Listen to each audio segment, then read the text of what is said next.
Welcome to the Northwestern Voices podcast. I'm guest hosting, and our guest today is Sheriff Cory Aukes, Sheriff of Hubbard County, Minnesota. Glad to have you on the podcast. Well, thanks for having me. Happy to be here. Yeah. Before we get started and some of the questions I have for you, I should say, first of all, it's so important that you subscribe to the podcast and share it. And if you like interviews like these, then and they're worth sharing, then get a link and pass it on. The other thing I should say is that as we're going to be talking about law enforcement, just in the interest of disclosure, I am a volunteer chaplain with the Sheriff's Office and the Police Department, and so I'm not necessarily an unbiased person here in the chair, but and a very good chaplain as well. Well, I appreciate that. You do a great job for us. So one of the, we'll get to some of the nuances of law enforcement, but I guess I first just kind of wanted to hear your story. So you grew up in Park Rapids, is that right? Were you born here? Or? Yeah, born and raised here. Went to grade school, everything. All my education was from here. And then I went to, I knew early on I wanted to go into law enforcement. Okay. My dad had, several friends that were officers, and including the sheriff, Larry Johnson. And I respected Larry, the sheriff, so much. I knew right away I wanted to be the sheriff someday. Oh, wow. Yeah, I Not did. just that you wanted to be a cop, but that you wanted to be the sheriff. Yep, that was my goal early on. Yep, right from the beginning. And so I went to Bemidji State University for criminal justice, and I actually was on my way to getting a 4-year degree, and I started working part-time with a part-time license for the sheriff's office. There was kind of a fast track. In Hubbard County? Yep, in Hubbard County. Kind of a fast track they had for, with a part-time license. So I started doing that, and then all of a sudden there was a full-time opening that came up. And back then, there was only a few officers. The full-time positions were very few and far between. They didn't happen very often. So the sheriff talked to me about, my future. And so what I ended up doing is I told BSU, give me my 2-year degree now, so then I could go through the skills program so I could get the full-time job. Yeah. So I got my degree. And then I ended up going to Hibbing for 10 weeks for the on-hand skills program. And then I was hired full-time in Hubbard County. And that was all, I started in 1990. Okay. So we're talking 35 years ago. And this is the only place I worked. And it's been a very, very rewarding career. Yeah. Very much so. Yeah, and in 2010, I ran for sheriff, and I won. So my first year as being sheriff was 2011, and the rest is kind of history. A lot of hires in between there. Yeah. A lot of great hires, I will say. Yeah, and, I'll agree. Yeah, and as we started the chaplaincy program, and you've been a huge part of that, and I can't thank you enough for doing that. And part of the chaplaincy program, I don't know that the public really understands that, part of our work, part of our job is notifying victims, because there's, tragedies that happen in this profession. And sometimes, when a deputy has to go to somebody's house to notify a loved one that somebody passed, maybe in a car accident or some medical situation, we all have our talents, and sometimes it's very nice to have somebody in your line of work, a pastor, along with you to enhance the compassionate side that we try to do, but then we can also leave that family member in good hands with somebody like yourself. So that is a huge part of the chaplaincy program, and not to mention even what you do for my officers. You give a shoulder for them to lean on. You do, and that alone is priceless as well. So I'm very thankful for that. Yeah, in talking with So kind of tying in what you're talking about with education, but talking with the guys, it doesn't seem like death notifications is a very big part of their training. It's amazing how many things you have to know to be on the job, and it doesn't seem like you get a lot. You kind of touch on this and touch on this. Is sort of the idea that most of your training you're going to get on the job, that the book work is less important, or how do they think about education when it comes to law enforcement? Well, I'll just say this, like your technical schools, like your Alex Tech and your Hibbing Tech, you get 2 years of hands-on training.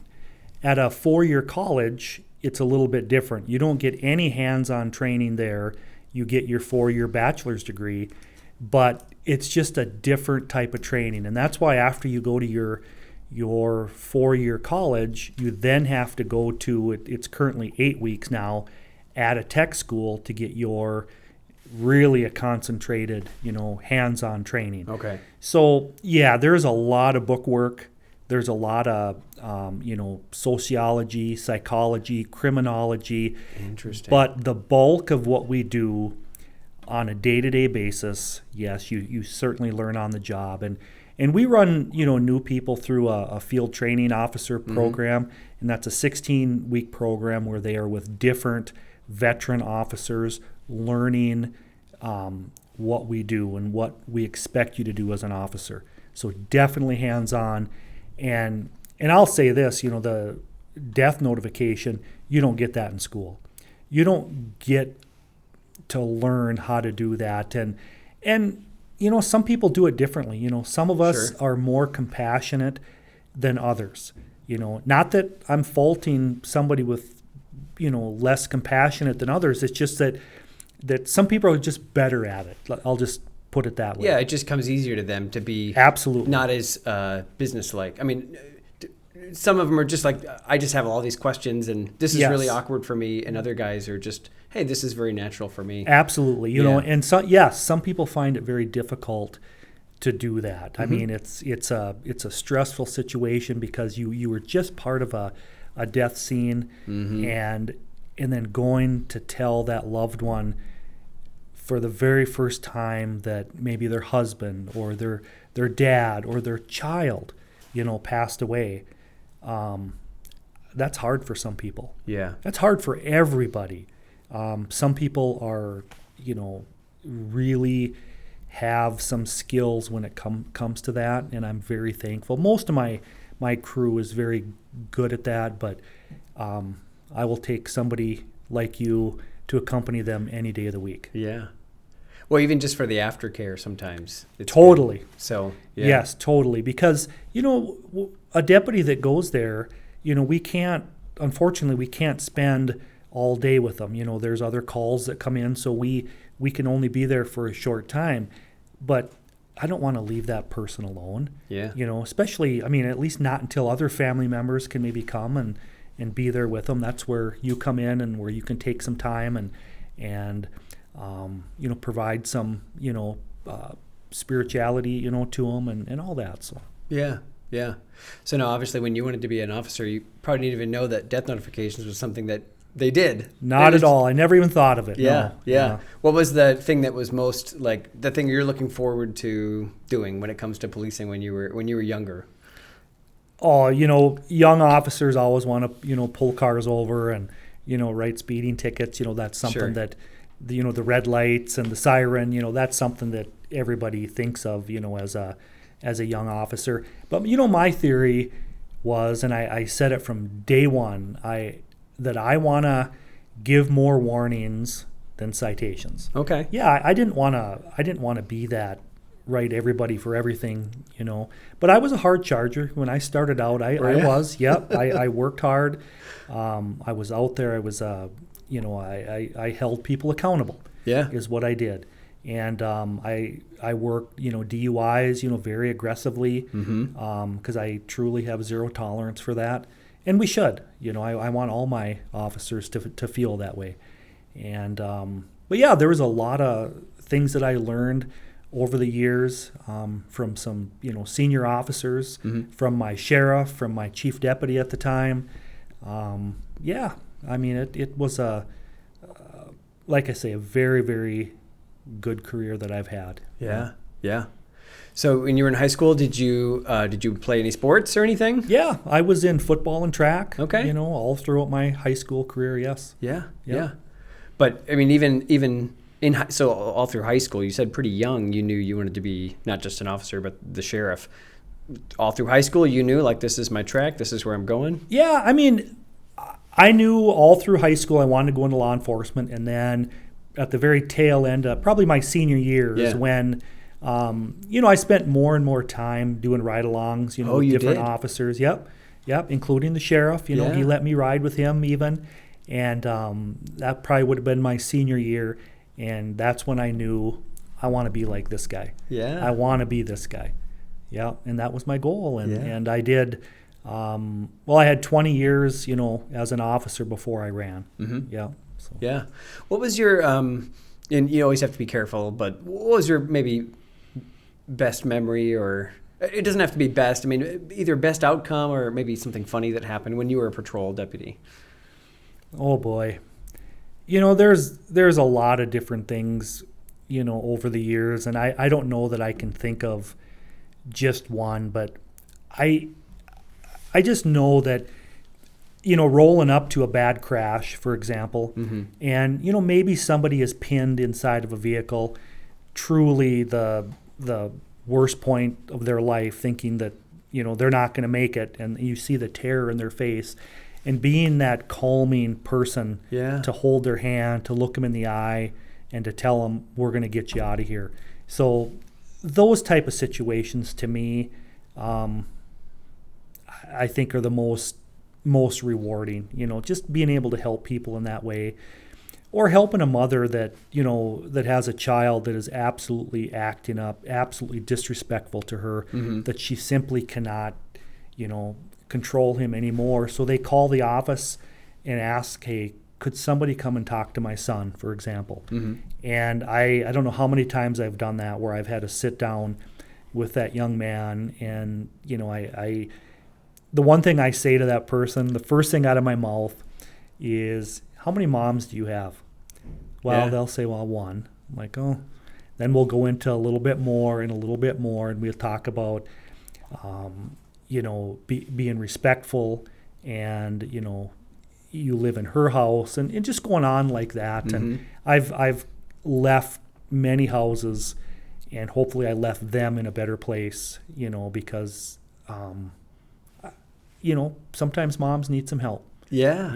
Absolutely. Yeah. Especially single moms, and it's like, I just need some kind of authority to step in for a minute and exactly kind of explain it in a voice that's not mine. Yes, absolutely. And sometimes, kids need to be held in check a little bit, and see things from another perspective, and let them know that this type of behavior just simply can't be tolerated. Yeah. Love your mother, be respectful, and that's something everybody should, honor. Yeah. So I'm guessing people that are watching this, when they think of deputies, they're probably not thinking, oh yeah, that's the guy that shows up at the house, because somebody has to do that. Somebody has to let you know that a loved one's passed, or, oh, I didn't know that you guys would go and meet with someone in the home. To hear some people tell it, that's not what you're doing at all. There's no compassion. So most of the things that people think of are the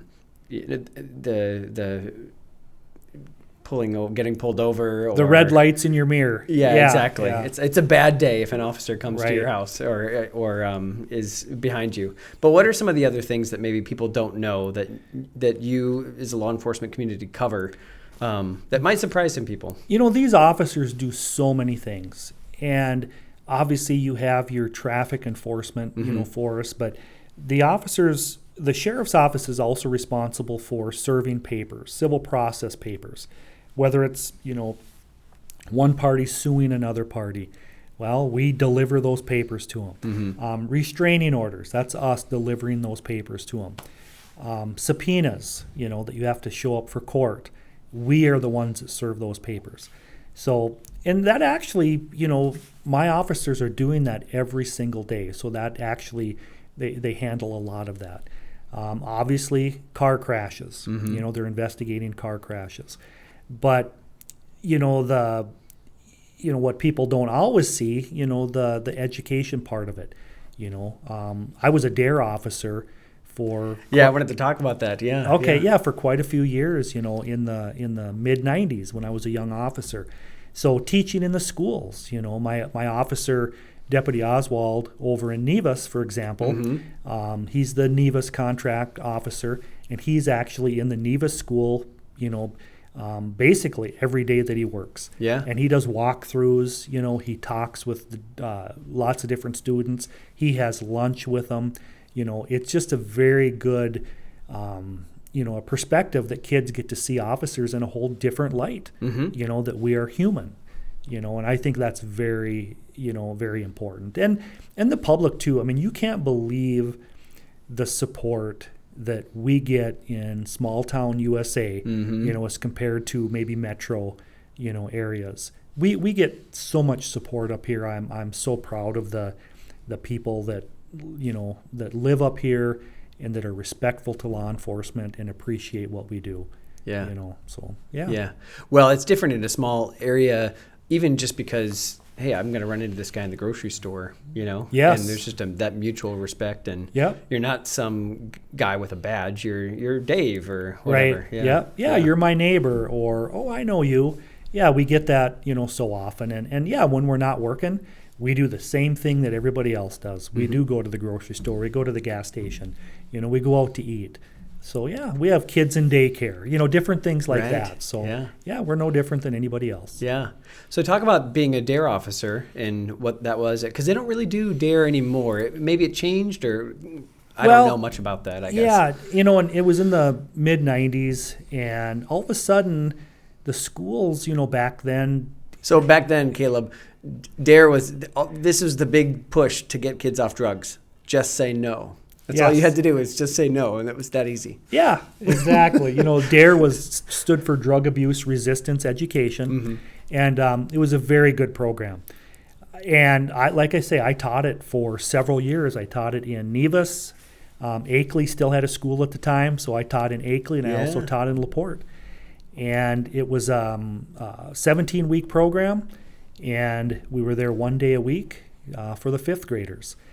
And again, I looked at it as far more than just teaching about the drug education. It was a good time for me to interact with kids, and they got to see law enforcement in a good, positive light. So that was the bonus part of it. And eventually, DARE, it kind of petered out a little bit, and I think it was kind of a funding issue for some. Oh, sure. Yep. And so it went away, and after I got elected, I tried to rekindle it again, but the schools, so Akeley wasn't a school anymore, so it was Nevis and LaPorte, and I did reach out to them to say, hey, would you like to do DARE again? Yeah. And they just weren't really wanting to do it, so it just never materialized after that. So. Yeah, it did seem like not that drug problems aren't bad today, but it did seem like there was a concerted effort to try to head that off early on. I joke that it was just say no, but at least there was more to it than that, but that's the thing you remember. Yes, exactly. And yes, there was a lot more to it, but that was the phrase, back then. And there was a bigger, I don't know if I should say a bigger push, but maybe a more, advertised kind of push back then. And now, I mean, there's so many different types of drugs, out there now. It's as needed now as much as it ever has, and what type of program should there be? What is the most effective? I really don't know. I will tell you this: for any program to work, including DARE, and this was a big part of DARE, would be what happens at home. If you don't have your parents supporting you, supporting the officer who's teaching this program, DARE is not going to work. If your parents are going to be, doing drugs at home in front of the kids, what good is it going to do for an officer to tell the kids, you shouldn't be doing this? You're going to have no effect on it. So you do need the support at home, and so much of what's happening today is because of what's happening in the household, and whether some parents truly struggle with their kids or some simply don't care. We have so many kids that, the parents aren't even making them go to school. Yeah. That alone is tough. It's just, parenting. Good parenting is so important. People just don't understand that. But we see it. We see it so much in all the different homes that we go into and deal with the parents and children. You can definitely tell why children end up the way they do. It's because of the parents, and good or bad. Exactly. Right? Yes, good or bad, and Yeah. it's very frustrating to see that. Yeah. And there's sometimes we have parents that completely support us, completely support the phrase or the term accountability, which is what we, are near and dear to what we do. But we don't see it often enough, unfortunately. Yeah. And some parents, do you feel like, in some ways, have abdicated? So it's one thing for a single mom to ask you or a mom to ask you and come and talk to the kid, but then doesn't it seem like sometimes the way that things have shifted, it's like, well, I can't do anything. You come and talk to them. And it's like, listen, my 1 hour talk isn't going to have the mileage that you think it does. I will tell you this. Yes, we have simply scolded parents for what they do or haven't done or what they expect us to do. Sometimes they just want us to be the bad guy. Oh, and sure. They want to just wash their hands of it. Yeah. Can you put them in the back of your car? Yeah, scare them, Yeah. stuff like that. And no, it's not going to work unless I have, you, the parent, their support. It just isn't going to work. Yeah. Once I leave this place, it's going to be right back to the way it was. So it truly has to be a team effort here. The parents, we will support any parent that asks. We simply will. We will support that. We will support your, your plan, with your kid, as long as it's the right plan. Yeah. But we will absolutely try to help you out with that. Yeah. Yeah. That's an important aspect of policing and what you feel like is your mission that I think is often neglected. So, no doubt. Appreciate you bringing that up. Yeah, you so bet. You became sheriff in 2010. I was elected in 2010 and started in January of 2011, yes. Okay. So you've been now for 14 years. Yeah, starting my 15th year here. Yeah. Is it a 6-year term or 4-year term? 4 years. All right. Yeah. Yep, I'm right in the middle of my 4th term, and it'll be my last term, so I will retire from that after that. So yeah, absolutely. Yeah. Wow. So there are a lot of different aspects. When you think of the sheriff, you think, oh yeah, just enforcement, but there's a lot of different aspects to being a sheriff. One is the patrol deputies, right? Yes. Another one would be boat and water, ATV, kind of working with that. I'll ask you about that. Another one would be the bailiff in the courthouse, too. Yes, absolutely. That's part of the sheriff's office. Yeah. And then the jail. And then anything else that would be under that umbrella? Well, we have dispatchers. Oh, sure. Yep, they are absolutely the citizens' first kind of line of defense, we'll say. When something happens and you need somebody, that's the dispatcher that takes your call. And if you call 911, obviously our great dispatchers will take that call, and they will then dispatch whatever type of emergency services that you need. Yeah. And that it'll be your first calming voice that you're going to hear, your first instructions, your first whatever it may be. It's our dispatchers that you hear. And again, if it's a fire department you need, dispatchers are right on it. If it's an ambulance, boom, they're sending the ambulance. Yeah. An officer, absolutely, they'll get us rolling on that. So yeah, the dispatchers are absolutely our first line of defense for anybody that calls. Yeah. Yes. Yeah. Any other things that kind of fall under the umbrella of being a sheriff? Any other agencies or Well, I'll tell you aspects? this, something that people kind of overlook is our support staff, and you might think of them as secretaries, but they are much more than that. They are part of the sheriff's office budgeting, our accounting. They handle all of our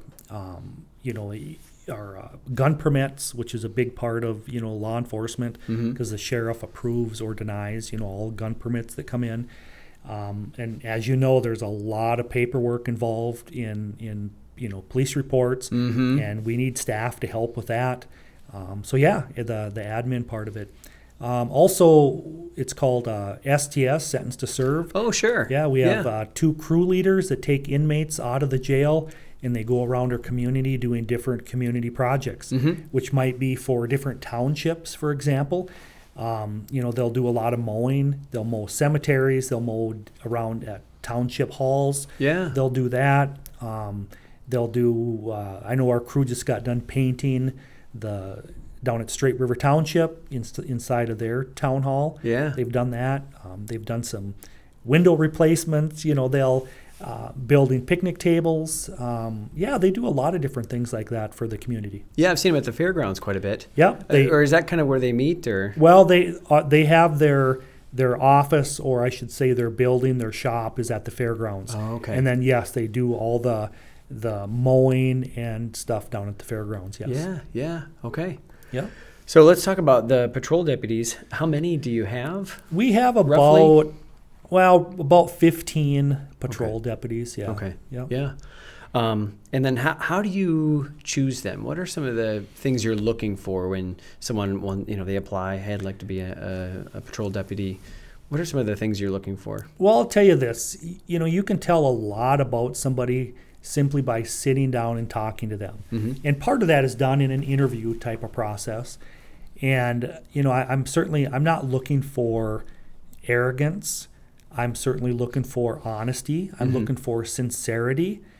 I'm looking for a good positive attitude. I don't want someone to come in and say, I'm going to write, I would write a ticket to my mother and my grandmother and your grandmother. I'm not looking for that. I'm looking for somebody that wants to come in and that wants to help make a difference in this community. Yeah. And that's what I'm looking for.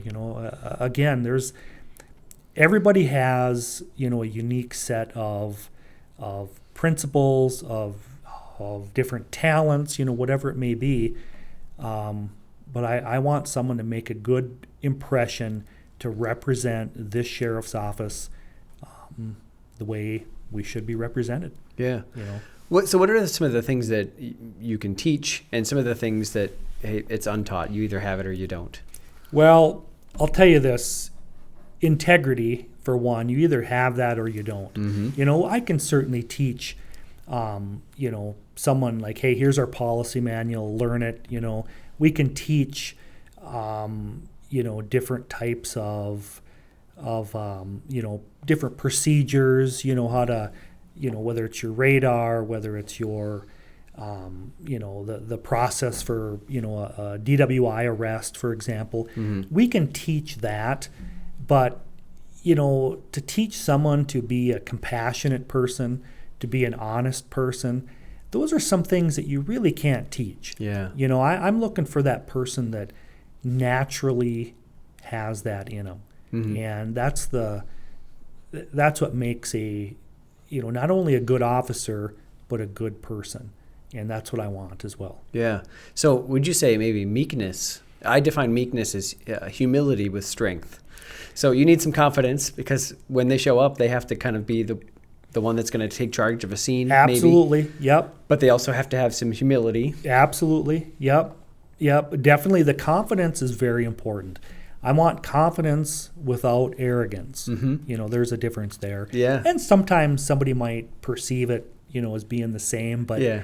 But again, somebody needs to be confident. Somebody needs to know when to say no and when to enforce that. Mm-hmm. But on the other hand, I want someone to be able to realize that we need a little bit of leeway here as well. Yeah.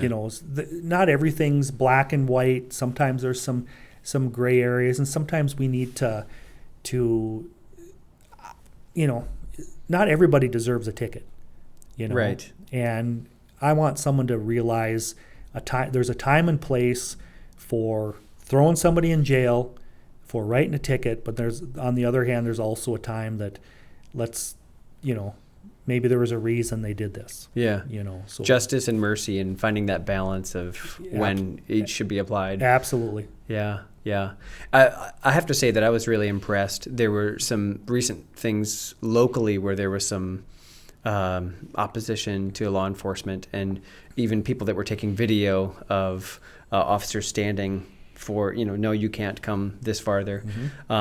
And just to see how well they did under that pressure, I have to think that that's, encouraged but not taught. That I would not have reacted as well as they did, as patient as they did. Yes, those pipeline protests took a toll on the officers, and I'm very proud of every one of my crew that was up there because, well, they know that just because someone's teasing you or poking fun or hollering at you, that doesn't mean you can react like that. Even getting very personal. Very personal. Absolutely. Yeah.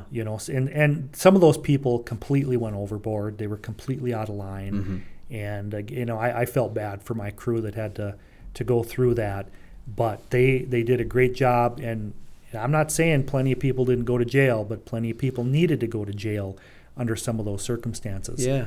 So yeah, that was an unfortunate event that didn't need to happen, but that was out of our control, and my crew did the best they could. Well, no, and that's my point, that they did amazingly well. They were, I think, put any person, grab somebody random off the street and put them in that situation, probably wouldn't do as well. They probably wouldn't represent your values as well as your guys did. Yep, I agree. So, yeah. Yep. That's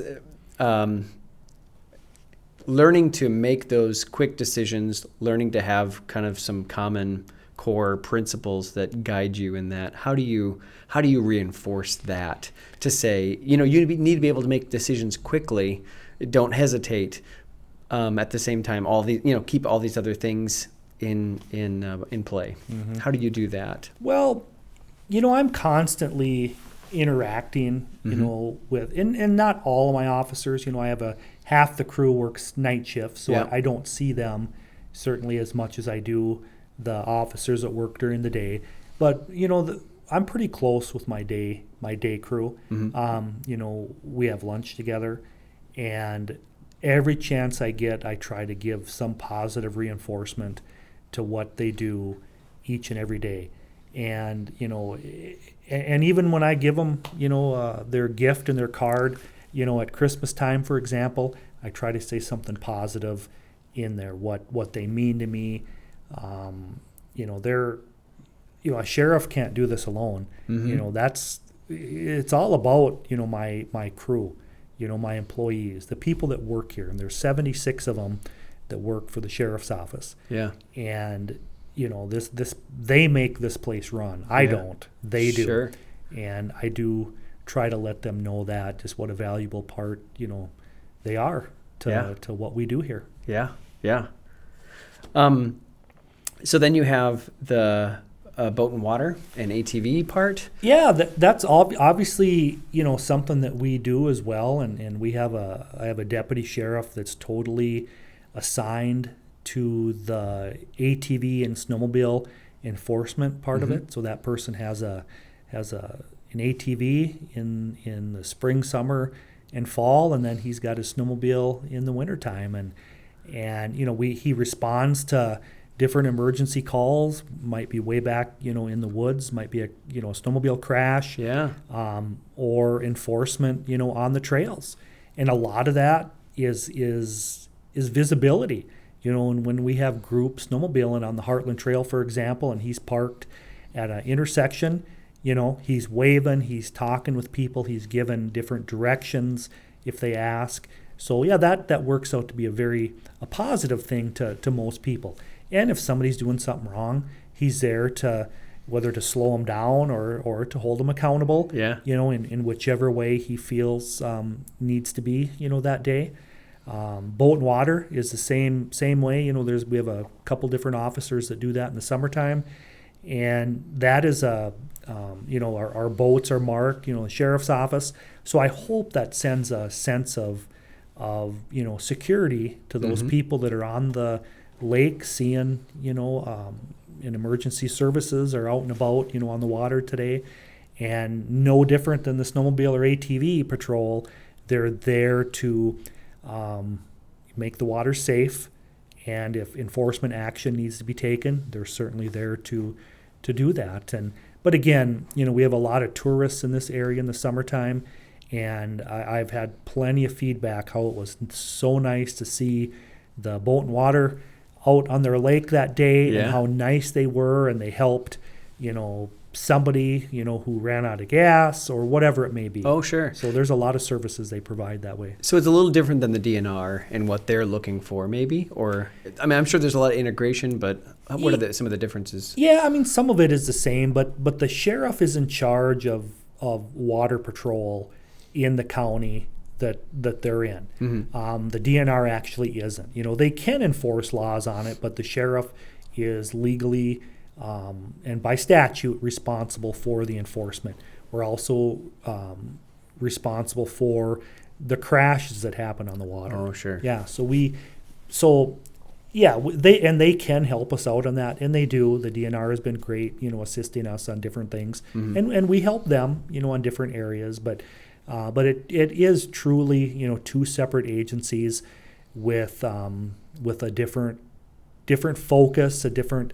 They concentrate on game and fish, sure. And we focus on different things. Yeah. That was one of the questions I was going to ask. You kind of brought it up, but it seems like most of your deputies kind of have a specific skill that they're either... Is it that they're tasked with, or just that they're better at? So you have one person that does more of that, and then you have other guys, it seems like they do like the firearms training, or somebody else is like mm-hmm. the taser instructor. Do you kind of parse that out to them, or is that something that just kind of comes naturally? Some of them volunteer, like, hey, I would like to be an instructor in something. I would like to, be a bigger part of the sheriff's office. And, we have different things. Yes, we have firearms trainers. We have defensive tactics trainers. Okay. We have the SWAT that they can be part of, the emergency response unit, that we partner with Becker and Wadena counties on. Okay. Is that under the BCA, or what is that under? No, it's under the sheriff. Oh, okay. Yep. And we partner with, just so we can have enough members. We have a 3-county SWAT team mm-hmm. is what we have. And that is been invaluable on high risk type of situations. Mm-hmm. They train, and it just they know what they're doing under these. It might be a high risk warrant that we're executing. Yeah. Different things. But yeah, that's something that people can be part of. Again, we have the firearms training. Taser. Somebody certified in being a trainer with mm-hmm. our taser, which is a very important part of our equipment that we have. But yeah, there's a lot of different things. The K9? Our K9. We have 2 K9 officers that are on our department. And, that was something that they took interest in. It wasn't something that I would assign somebody that didn't want to do that. Right. Because you have to want right. to do that. It's a big responsibility. And, our handlers do a great job. But yeah, there's different things, and we typically will post, an opening, that we're looking for, like I say, a firearms trainer. Is anybody interested? And somebody will respond, and then we'll select them and put them through, have them go to a school, and select them that way. Yeah. Okay. Yeah. So everyone kind of brings their piece, and if they're just content with doing patrol, then that's okay too. Absolutely. Yeah. Are they always on call? Or is it, do you have kind of layers where, active patrol and then guys that kind of just be ready, or is everyone supposed to be ready all the time? Well, everybody is certainly willing if a big emergency came in, but they're not required to be on call. Our investigators are on weekends. We always have an investigator that is available to an officer if something, major happens where they need the assistance mm-hmm. of an investigator. Those people are on call. But yeah, technically the deputies, when they're off duty, they're off duty. Okay. But I know they would come out if something happened. Yeah. Yes. Yeah, there have been, I'm sure, a few things over the years where you've had to call people that are off, or you don't even have to call them. They just know and they show up. Absolutely, yes. Yeah. So another aspect is the jail. Yes. A pretty big aspect. A big aspect. Yeah, that was built, our new jail was built almost close to 20 years ago now. And we have it's 116 beds, but we're staffed to have roughly 70 Okay. If we went over that, we would actually have to hire more people. Yeah. But yeah, it's a big part of it, and a lot of people don't see they don't know what happens in a jail. It is such a huge responsibility for my staff that work back there, whether, right down from my jail administrator to the sergeants that supervise their particular shift, to the jailers, individual jailers themselves. I mean, when you have, say 60 to 70 inmates back in the jail that you're responsible for, you're taking care of them. You're meeting their needs. You're feeding them. Mm-hmm. You're seeing that they get the right medication. Right. We have medical staff, on 5 days a week back there. We have a nurse, that tends to different things, and they are busy from the start of their shift to the end. Yeah. There's different things, and because we have inmates that have, some pretty serious health problems. Yeah. They may be on a lot of different medications. They may have heart issues. They may have diabetes. They may have, wounds that need to be tended to, and there are a lot of different things. Yeah, it's a busy place. There's always inmates, prisoners from whether it's other counties to our own, coming and going daily. Mm-hmm. Yeah. And then if somebody has to go to the doctor's office or go to court, then you have to have someone. Absolutely. We transport them. Sometimes somebody has to go to the emergency room, Mm-hmm. and we will transport them to St. Joe's. If they have an appointment at the clinic, we're taking them there. Dentists, eye doctors, you name it. We do have to do that, Yeah. It's a lot to keep track of. It is, yes. Joe, the administrator, just recently won an award. Is that right? Well, he ended up finishing up a series of very intense training with the Minnesota Sheriff's Association. It's called ICLAD, and he got a certificate for that. And that's huge. Yeah, absolutely. Yeah, Joe does a great job. He does. Yep, he's been here a long time. He started out as a corrections officer, as a jailer. Is that right? Yep. Then he was our jail programmer, which simply is, while inmates are in jail, we try to offer them different services in jail. Mm-hmm. And part of that is, sometimes, if they want to get their GED, we offer that. We sometimes the Father Project would come in, Mm-hmm. Bible study. There's different things that services, and the jail programmer is in charge of that. And then we STS and absolutely, they oversee all of that. And then Joe became our jail administrator and does a great job. Yeah, absolutely. Yeah, that's amazing. How are some of the ways that operating a jail has changed over the years? I imagine 40 years ago, it's quite a bit different. Even maybe 20 years ago when you first built this, and I guess there's going to be some renovations coming up here, but how has the jailing aspect changed? Well, the Department of Corrections certainly has changed over the years to different standards. When you get different leaders at the state, they have different priorities, different, a different focus on different things. But years ago, we had a smaller jail. I think we had a 24-bed jail. Oh. It was a different layout, so the rules are different, and we obviously didn't need as many staff back there. Mm-hmm. Well, as we build a new jail, our inmate population grows, then the Department of Corrections has rules that say you need more jail staff. If you're going to have more inmates, you need more jail staff. Mm-hmm.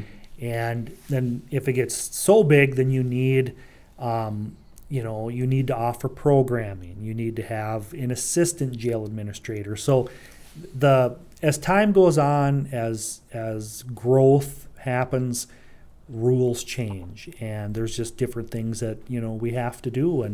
And the Department of Corrections has changed immensely, and they're currently, and I don't like the new policies that they're trying to do, and they're into early release of people. Oh, okay. Yeah, so people that are actually in prison, the Department of Corrections wants to let them out early, and I mean really early. And these are people that honestly, there's plenty of people that simply should not be released.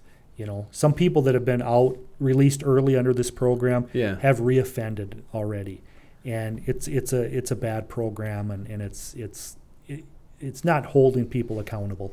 Well, there's the punitive aspect of jail or prison, Yes. and then there's the corrective as well. And the Department of Corrections, it's sort of under the idea that we're hoping that they will be corrected, changed, and put out there. And Yeah. you're saying, some people need more time to be able to be corrected, and maybe some won't. And you can't hold them indefinitely because we're in America. Correct. But at the same time, they should serve their whole sentence. Yes, that's my theory on it. And they haven't done a lot of nuance in that. Is that what you're saying? Well, yeah, and my thought on it is when people are in my jail, I'm not saying that they're going to be corrected and rehabilitated. I can't promise you that. Some people, all it takes is, if they were arrested one time, some people are simply going to say, I'm never doing that again. Yeah. So some people respond very well. Some people are simply repeat offenders. Mm-hmm. So I don't claim to be able to rehabilitate everybody in jail. But what I do claim is that I know that when a drug dealer is in my jail, they're not out selling drugs to your kid. Yeah. That's what I do know. And when they're in prison under a 10-year sentence, I know they're not out selling drugs to your kids. But then when the Department of Corrections wants to let them out after 6 months, I truly have a problem with Wow. that. I do. Some sentences are being reduced 10 years to... Oh, huge reductions. And they're Wow. even doing it for sexual assault criminals and violent criminals. They're even doing it for them. Yeah. It's a very sad day that we have with the Department of Corrections. It's completely against what law enforcement as a whole believes in. Yeah. Yeah. Let me wrap things up and just ask a few questions. So I asked how jailing and correction has changed over the years, but how has policing changed in, your, 40-year career? Yeah. Almost 40s, but almost Right. 40 years, but yeah. There's just been so many advancements in technology. Okay. And I can't even, I'm not even keeping up with it, to be honest with you. Sure. It's even surpassing, some of us. And I think that's the biggest part of it. I mean, I look at when I started, there was no tasers. Computers were kind of just coming out. Yeah. There was no computers in squad cars. There was just so many You had different typewriters. Yes. I'm just Yeah. You did? Yes. I was joking. No, I'm serious. When I first started, the deputies, some of them were handwriting reports, Yeah. and some of them were using a typewriter. Yes, and it didn't take long after that. Then all of a sudden, we were doing stuff on a computer. Yeah. But when I started, yes, Wow. absolutely. Wow. Yep, I'm not kidding. And I mean the use of tasers, which is a very good tool for law enforcement. Mm-hmm. It has really helped. More options, more non-lethal options. Yes, absolutely. And Yeah. that is huge. The non-lethal part of it Yeah. is huge. And then, and even above and beyond the taser, other non-lethal, like beanbag rounds. There's just different things that we can use. Yeah. that Well, and the way. canine too. Oh, yeah, absolutely. So I think technology is the biggest part of it. Different equipment, different technology in your squad cars. And just advancements, in the cars itself, and just a huge part of it. Yeah. Recent Minnesota law made it so that every deputy has to have a camera on them. Yes. Do you think that's ultimately a good thing or a bad thing? I think it's probably a positive thing, Okay. that everybody has a camera. It just records everything that's happening, and it will save. It'll save an officer in the long run. The officer that wants to do things right, it is a positive thing for them. And if an officer makes a mistake, you know what? I can't have a double standard and say, Sure. there's accountability for some, but not for others. We all need to be held accountable for our actions. Yeah. And that includes, law enforcement. There's no different. And the vast majority of us truly try to do things right. Yeah. They do. So cameras, I'm not opposed to cameras whatsoever.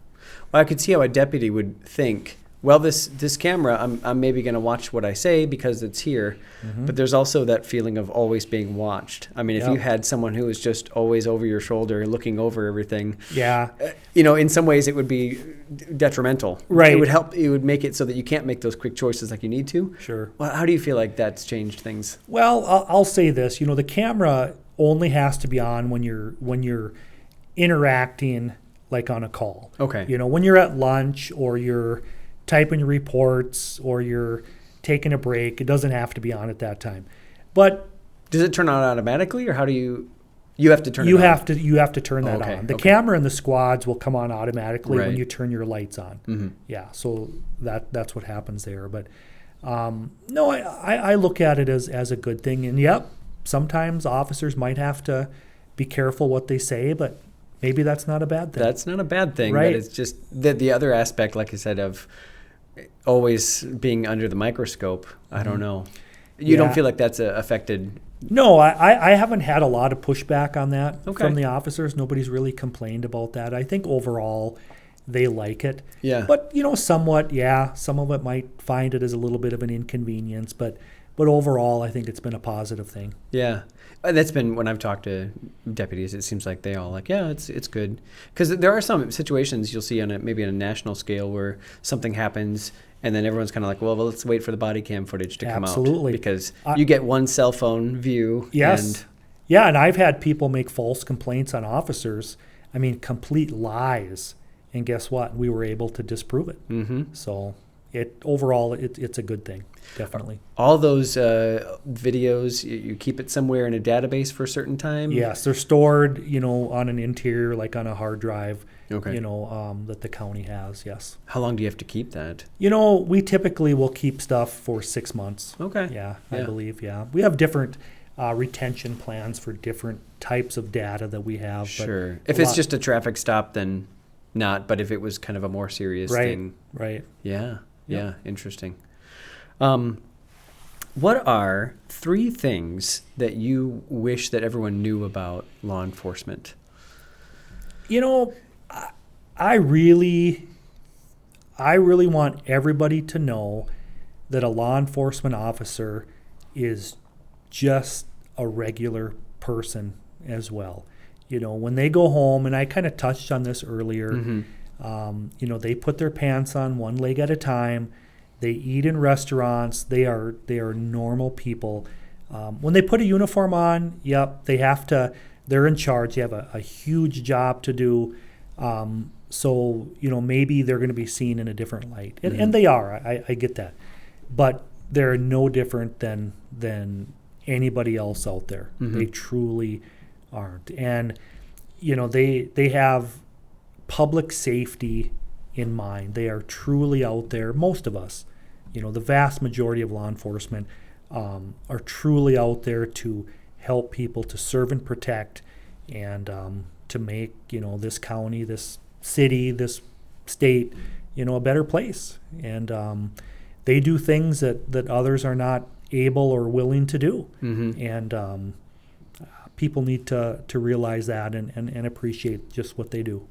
Well, that's an amazing thing. If you imagine living in a country where there's a car accident and there's no police, so the people that just live near that car accident have to go and pull the body out, or they have to go put the fire out. And I mean, nobody wants to do that. Correct. Nobody wants to deal with any of that. Correct. So to have your guys being willing to go and take care of that, that's a huge thing that most people don't think of. Yeah, and maybe it's, somebody stole something from you. Yeah. Or assaulted you. Whatever it may be, that's part of our job. Mm-hmm. And we have officers that are willing and able to do that for every victim out there. Yeah.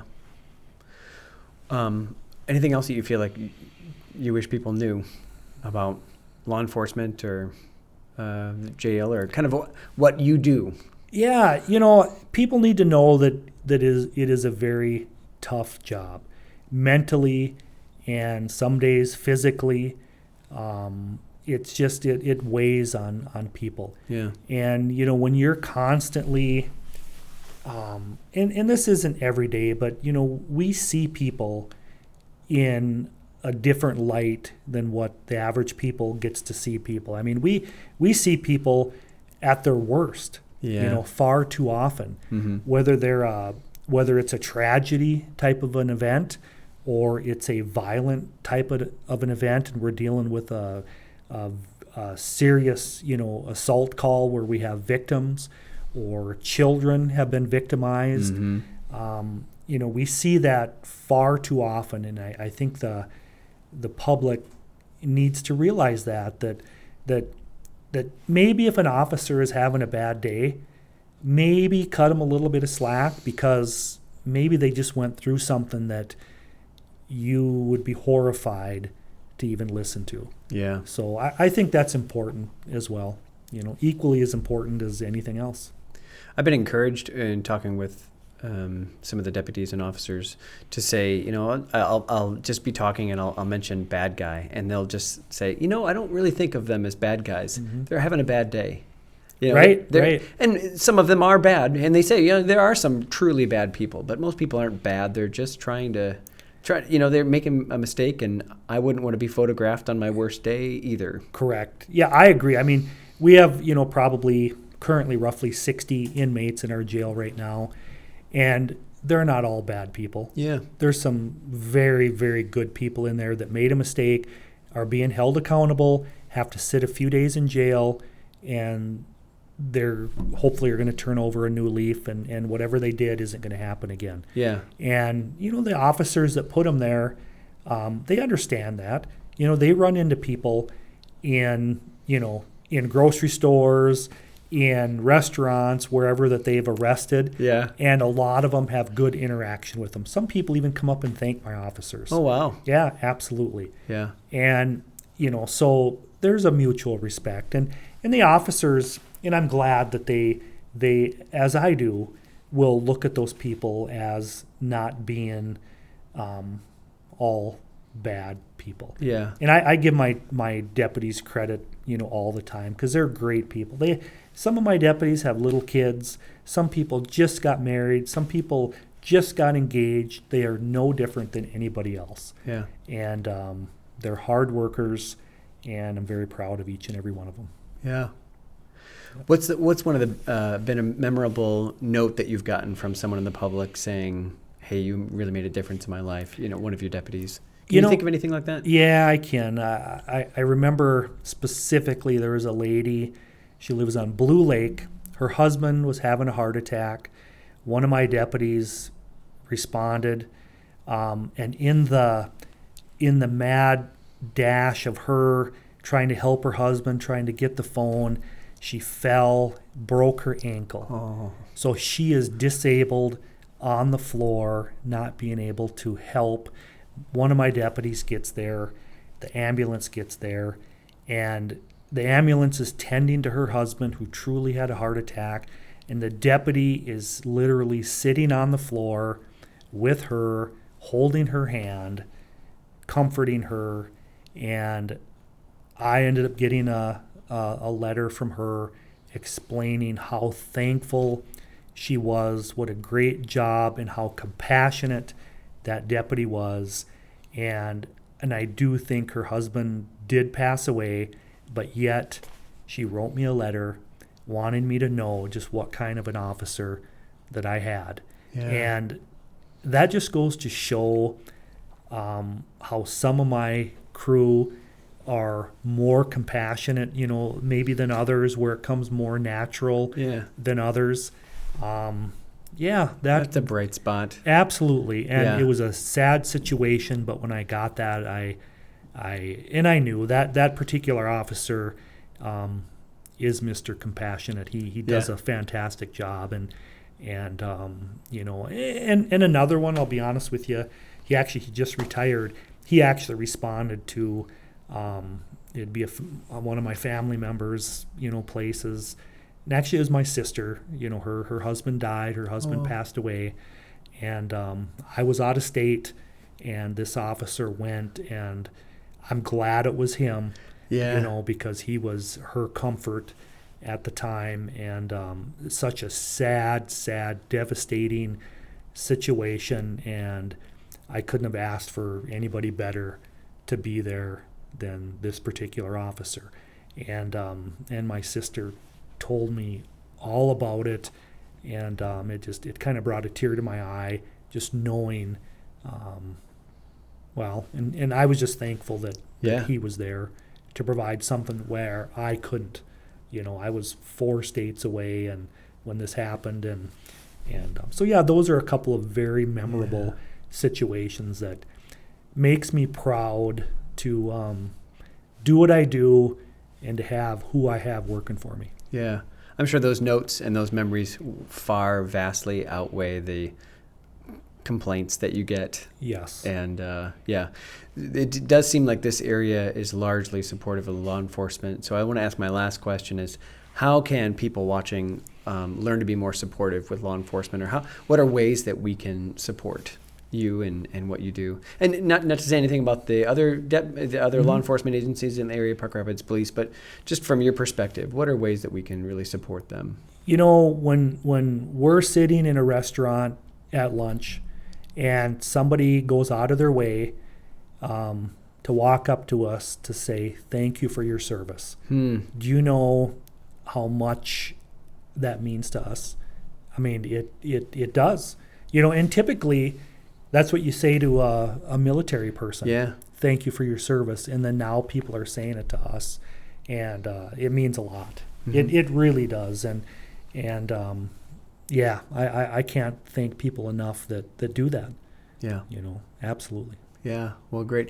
Anything else you'd like to add before we're done here? Just I want to thank you for having me on. I mean, this gives me an opportunity to tell the listeners out there a little bit about what we do, who we have, working for you, because we provide a service to you, the taxpayers in Hubbard County. And I couldn't be prouder, to have the opportunity to do it for as long as I have. Yeah. Well, I want to thank you for your service. It's been 14 years of serving the community. I mean, longer than that, but as sheriff. Yeah. And it's been great to see the agency grow and improve. And I comment to so many other people. It's just amazing how you and Scott managed to get just the right people. And some of them have moved on to other agencies or other professions, but just have heard lots of great things about your leadership. And I want to say that I appreciate it, and you'll leave some pretty big shoes to fill. Well, thank you. And I do know that my Chief Deputy Scott, has plans on running for sheriff. Okay. And when that happens, he'll do a fantastic job. Yeah. Absolutely. Yeah. Well, great. Our guest has been Cory Aukes, Sheriff of Hubbard County, Minnesota. We're glad that you stayed for the conversation. Again, if you liked this, if you thought it would be worth sharing, then share it on YouTube and social media. And we'd love to see what other conversations we can have by growing this podcast. So thank you. Thank you.